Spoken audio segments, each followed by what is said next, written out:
السلام علیکم ورحمۃ اللہ وبرکاتہ۔ نحمده ونصلي على رسوله الكريم، اما بعد، اعوذ باللہ من الشیطان الرجیم، بسم اللہ الرحمن الرحیم۔ فبما رحمة من اللہ لنت لهم ولو كنت فظا غليظ القلب لانفضوا من حولك فاعف واستغفر لهم۔ جناب ذی وقار علماء کرام اور میرے عزیز بھائیوں ساتھیوں، کہ شاعر نے کیا ہی وہ کہا ہے کہ مرہم لگاؤں تو لگاؤں کہاں، مرہم لگاؤں تو لگاؤں کہاں، سارا بدن ہے زمین بیچارہ دل پریشان کہاں سے اٹھے۔ میرے بھائی سامعین حضرات، اگر اپنے ماحول و معاشرے یوں دائرہ نظر دوڑاتی ڈالتی نگاہیں، کبھی ہر دائیں ہر جانب ہر سمت ہر طرف یہ ادب کی کمی اور خامیاں نظر آتے ہیں کہ بڑوں کی عزت چھوٹوں پر شفقت تب ہی کر سکتے ہیں جب ہمارے پاس ہمارے اندر ایک اچھے انسان ہو، ہم جب ایک مؤدب مانوس بنے۔ ان تمام چیزوں کا منحصر ذکر اور ذکر ہوتا ہے یہ ادب۔ ادب کا معنی ہے مہذب ہونا، قابل تعریف اقوال و افعال کے استعمال کا نام ہے مہذب ادب۔ حدیث رسول سے اس کے مقام اور مقاصد کو جانتے ہیں۔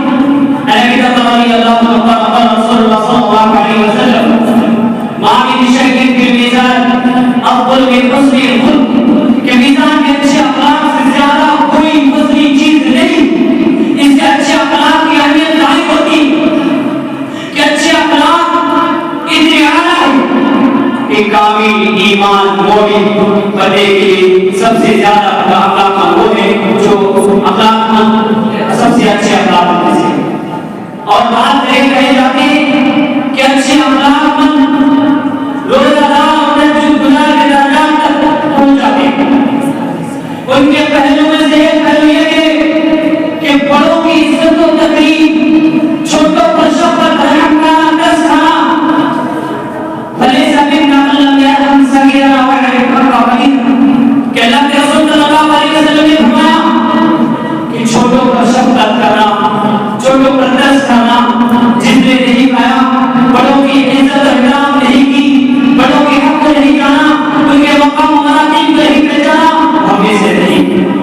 میرے بھائیو، ان ادب کے پہلو میں سے ایک پہلو یہ ہے کہ ہم اساتذہ علماء کرام کی خدمت میں اپنے وقت کو اسپینڈ کریں۔ ہم اچھے انسان ایک مؤدب شخص اسی وقت ہم اپنے اندر اچھائیت اسی وقت ڈیولپ کر سکتے ہیں، حاصل کر سکتے ہیں جب ہم ایک مؤدب شخص بنیں گے کہ ایک مومن کو بھی اخلاقی زیب نہیں دیتا۔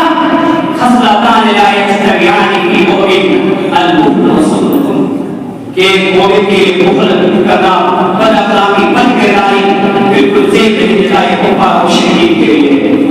حضرت عائشہ رضی اللہ عنہا فرماتی ہیں کہ رسول اکرم صلی اللہ علیہ وسلم نے فرمایا الشؤم والسؤم، کہ نحوست بدخلقی کی وجہ سے آتی ہے۔ آپ اس بات سے، آپ اس حدیث سے بخوبی آپ اس بات کا اندازہ لگا سکتے ہیں کہ کتنی ناچیز، کتنی گندی ہے میرے بھائیوں بے اخلاقی، بدخلقی۔ بدخلقی بے برکتی کا علامت قرار دیا گیا۔ بدخلقی کے اوصاف و فضائل کو جو شخص اپنائے گا وہ معاشرہ کے لیے، معاشرہ کے لیے وبال موت کر جائے گا۔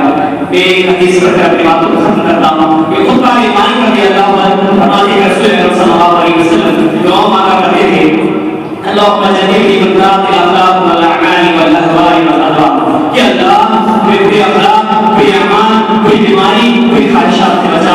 آخر اللہ رب العالمین سے دعا ہے کہ اللہ رب العالمین میں ایک دوسرے سے محبت الفت قائم کرنے کی توفیق عطا فرمائے، بڑے کی عزت اور چھوٹوں پر شفقت کرنے کی توفیق عطا فرمائے، ہمارے اساتذہ علماء کرام کی عزت کرنے کی، احترام کرنے کی توفیق عطا فرمائے۔ آمین۔ واخر دعوانا الحمد للہ رب العالمین۔ السلام علیکم ورحمۃ اللہ۔